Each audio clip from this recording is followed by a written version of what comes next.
implicit commute choice. On top of that, well, we exploit down the square meters to advance. So that's kind of trade-off between the very expensive region and the analog square meters. Okay, so if you don't know where Denmark is, Copenhagen is this little area here in Denmark. Denmark is a small country far away up north. With Germany, 20,000 kilometers away. So that's where we are, a small country, but we have great data. Okay, this is not working. I'm going to do like this. I'm not reacting. Okay. So here are the house prices in Denmark. And it's sort of the labels, but this is Copenhagen on top, and essentially you got the most attractive areas, urban areas in the top, and then you go towards the bottom, you kind of get to the rural areas of Denmark, the outskirts of Denmark, also sometimes called the rotten banana, which is kind of located in this area. And this is where you not only see decreasing house prices, but also see decreases, decreasing population and decreasing so it's kind of an area in decline in many dimensions. And on the flip side, the urban areas, in order to get in there, this increased amount of congestion. Okay, so that's what we do, and in Denmark we try to do something about this in terms of it suggests all sorts of various different policies to kind of ameliorate the consequences of this development. Increasing housing supply in urban areas, making infrastructure investment to reduce those commute costs, and relocation, even relocation of public sector jobs to move them outside the Copenhagen area. So try to understand how to do this and model the dynamic equilibrium to predict how the price trends in Denmark is going to develop. Okay, so we built this dynamic equilibrium model that kind of simultaneously tracks a bunch of different mechanisms, including the residence, the choice of residence, work location include, and the housing demand and the commute choices. So we do that in sort of life cycle model where family size and income is developed through the life cycle. In order to kind of explain these heterogeneous sorting patterns for different consumers, and most importantly, the house price trends in the different regions of Denmark.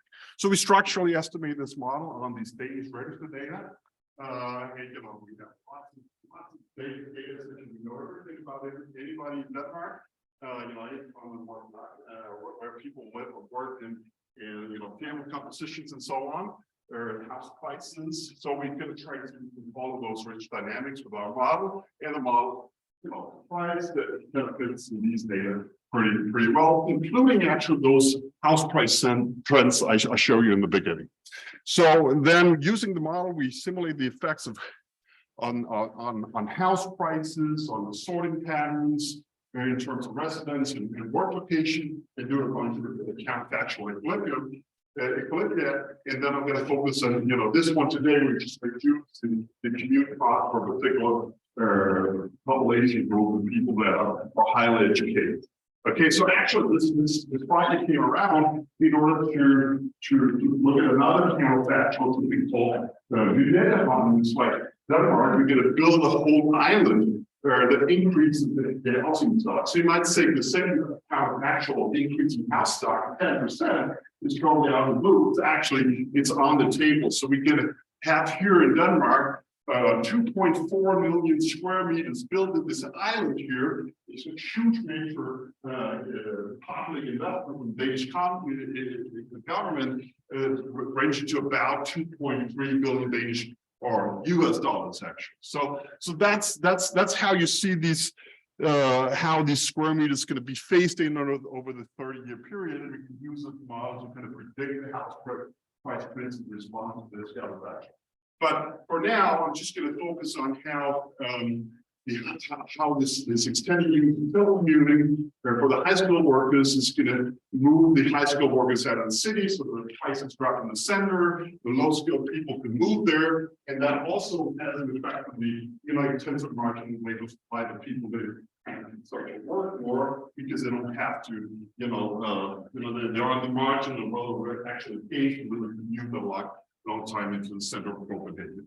So that's kind of what we do. And now let's try to see how many of those 15 minutes are going to be translated into these Greek letters here. We've got to have a life cycle model where people, they make all these discrete choice of residential work location choices along the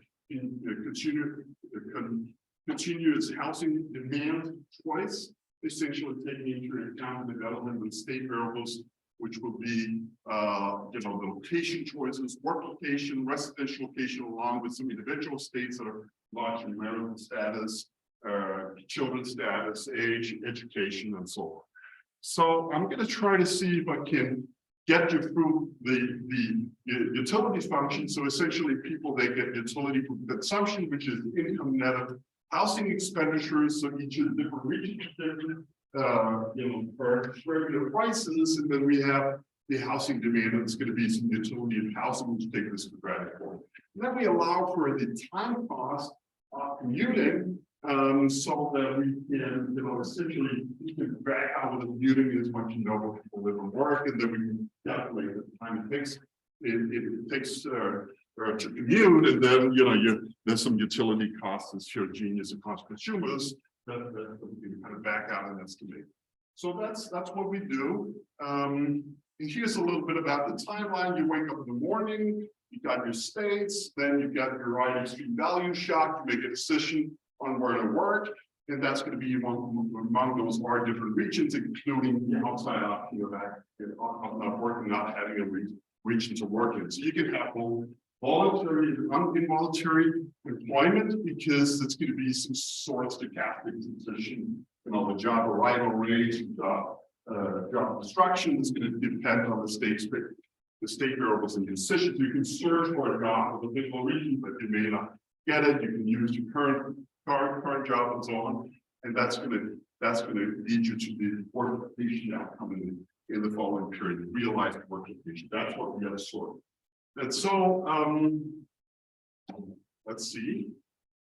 Then there is then you get another epsilon shock and a decision of what residents live in, and then there's like perfect control here. So you just make a transition by choice, and then you make your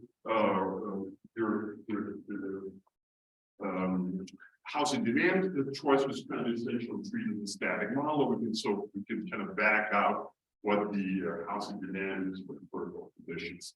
So we estimate this model of the danger rate to data, and then I have the model essentially back.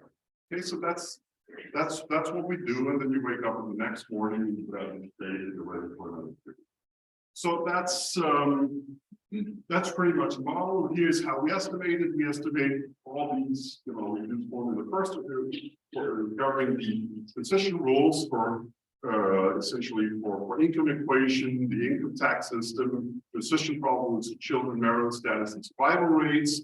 We do that in the first step, then we estimate the reduced form for the demand, and then we estimate the model, taking these first step estimates is given. And here, the likelihood is pretty standard. You've got the probability, the log of the probability of resident, the likelihood for the log of the likelihood for the resident choice, and then because the work location choice is kind of probabilistic, because the search process we kind of need to integrate that out. But that's kind of pretty standard. Once we've estimated this, we have to formulate the model, we solve by backward induction, we estimate structural parameters. And then we can use it to do the kind of actual simulation and price calculations. So here's all the different data sources. The bottom line is we know everything, and so the model fits pretty well. So here is the housing demand, and you see here a little dot or a little circle. That's control for observation. A little plus. That's the model. Whenever the plots inside the circle, it's got both sides, it's got a fit. So see, we think this model fits pretty well in terms of the housing demand and in terms of the short residential sorting. Here you got where all the different highly educated people live. That's an expensive area in Copenhagen. That's where they live, and that's also pretty much captured by the model. So various different fit graphs here, and we fit the share of people living in the Copenhagen over the life cycle. Essentially, these are highly educated people that are young and doesn't have any children. So that's, you cut this data in various different ways, you're going to see similar pictures. So just trust me that the model is fitting pretty reasonable. So here the transition rates of they probably are moving out of or moving residential location over the life cycle, also a reasonable fit of the model. So what else do we have?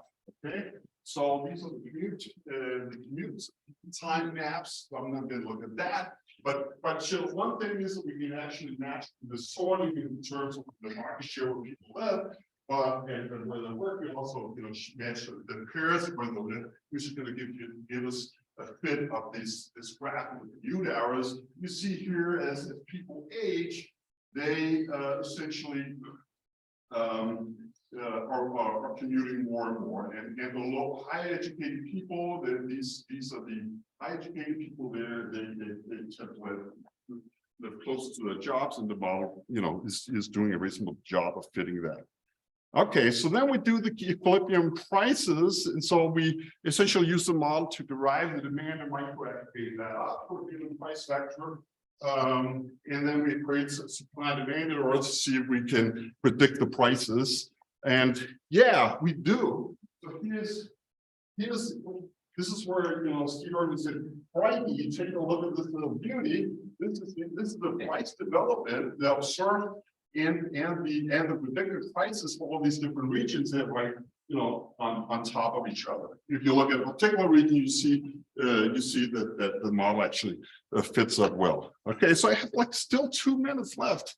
What can we do? So okay, so we gotta look at the counterfactual. So here's what happened in the counterfactual, where we reduce the commute cost for the highly educated, essentially just move out of the city. With here's a residential location for the highly educated people, and then they move to the rest of Sealand. Okay, so the model captures that, and then the lower educated groups, well, they kind of take out the places, the space that is left for them, and move from the rest of Sealand into the center of Poland.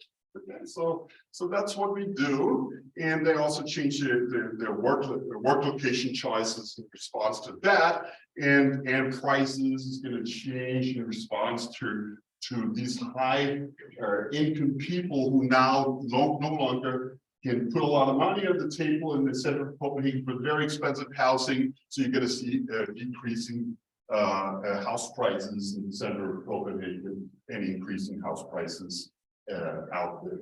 Okay, so I think I'm going to leave it at that, and there's still like a minute or 1 minute left for questions.